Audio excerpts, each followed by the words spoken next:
So there's like this classic saying in Peru. So I'm from Peru, or my parents are from Peru, and that's also a funny thing too. Like whenever somebody asks me like where am I from, I usually say the United States or Florida specifically, and then I'll say but my family's from Peru. But specifically from Peru, they like saying "Viva Peru, carajo!" Like when they're really, they're very proud about their country, their culture, their food specifically. So that's one thing that, like, whenever I hear somebody's from Peru, I'm like, "Viva Peru, carajo!" Like that. Carajo's a bad word. It's like bug. Yeah. But yeah, it's that, just being like very prideful from where I come from like just like the food that we have. Like whenever somebody says like, what's like, hey, Peruvian food's my favorite food, and they're like, I'm just like super happy, and I start asking them like, which one is it? Like, what's your favorite dish? And it's usually like lomo saltado, papa huancaína, ceviche. So I think it's like that pride that, of my culture that really stuck with me, and just being able to have, like, to fall back to like, hey, I have a great culture. I've come from, like, my family's raised me from there, and they have something there that's solid, a solid foundation that has definitely been embedded in my life as I grew up. That's great. Oh my God, so that's like very controversial, right? So I'm just gonna go with lomo saltado because I just had that, and it was delicious. What? And on top of that, I know how to cook it, so it's easy for me to cook. Yeah, I have to go with lomo because I'm not too much of a fish guy. I'm more of a meat, like steak or chicken. But my mom would probably go the opposite way. Oh wow, she was the foundation of our family, right?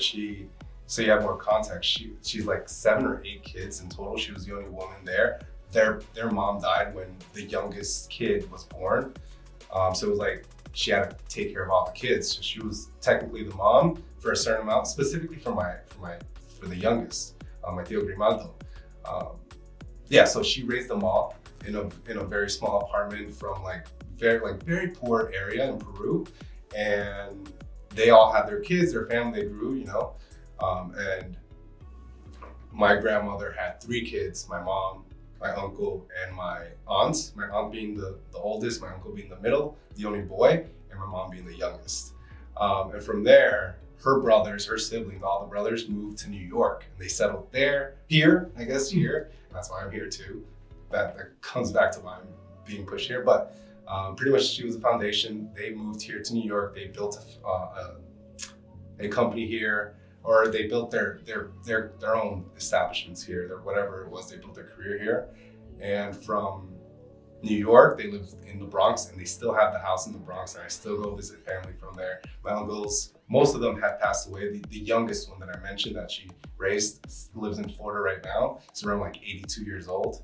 But yeah, she raised them all. They all moved to New York. My mom grew up going to New York. And then at some point, my Tío Grimaldo, the youngest, moved to Florida. So she grew up New York, Florida. And then she had me here or down in Florida. I was raised from there, but I was continuously brought from Florida, New York as I grew up, with cousins, third cousins. But she was really the foundation that really helped us just raise those kids, So I was actually thinking about this today. So I'm like looking around, even yesterday, I was able to say goodbye to you in Spanish, and that felt great. I was like, oh wow, okay. And he replied back. And then today I saw JC, and I was like, oh, that's another hermano who's up there. And I'm like, he's representing us. At least that's what I think. So I think it's really important, at least in my perspective. Like, I do admire when I see a Latin American just continue their career growth, and they're just up there, and they're continuing to grow and like be an example for us, or for not necessarily just Peruvians, but just like for South America, for Latin America.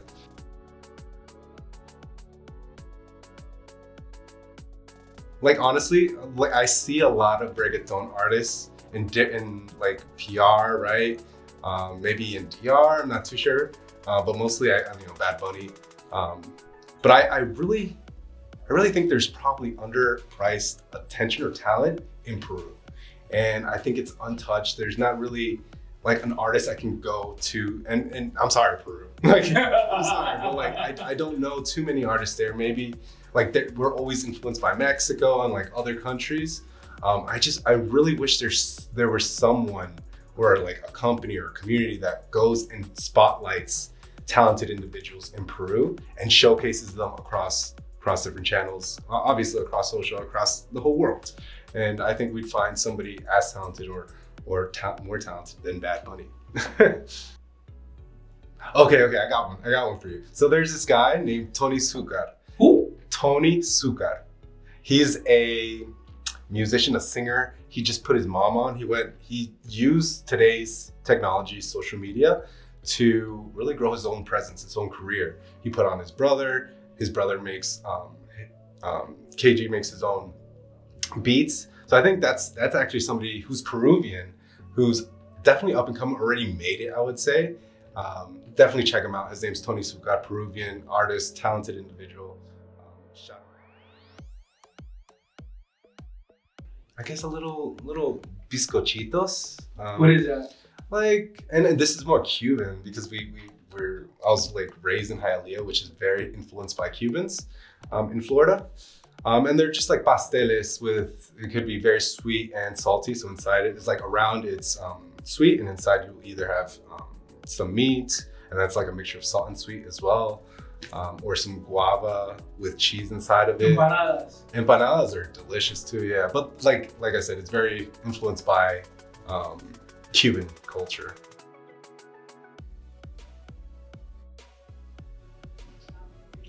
I guess something that I'm learning still, and something that my cousins are learning, family and I, is the way they were raised and understanding their tough times and not necessarily blaming our parents for whatever way they react or how they react, and how they may have been influenced in the past, but just understanding their past. I think it's really different cultures than we live in now than back then. You know, we have technology, we have so much now. I think the biggest thing to call out in Latin culture is really understanding where they came from and not judging them necessarily, but more just having that empathy towards our grandparents who may have had so many other difficulties in their life that we'll never fully understand, but just knowing that, hey, it's okay if they reacted a certain way, or if they did certain things. They were probably influenced by certain things, or politically, culturally, that we won't ever fully understand, but just trying to, and not judging them for it. I think generally speaking, my mom really, she was the one that raised me. Mm-hmm. So it was a single family home for about like 15 years or so. And I just always saw her working hard. And I think that really was instilled in me. And like the way I execute is really just going in, working hard, making sure I get the job done.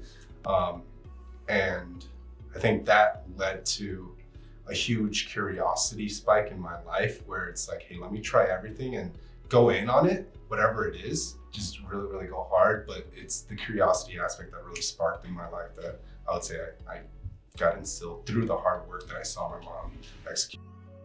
And that keeps me curious throughout my job. So if it's like, if there is a problem, how do you fix that? If there is a new platform, new tech, new format, new video, whatever that is, I just ask myself, like, how do they get that done? Let me try it out.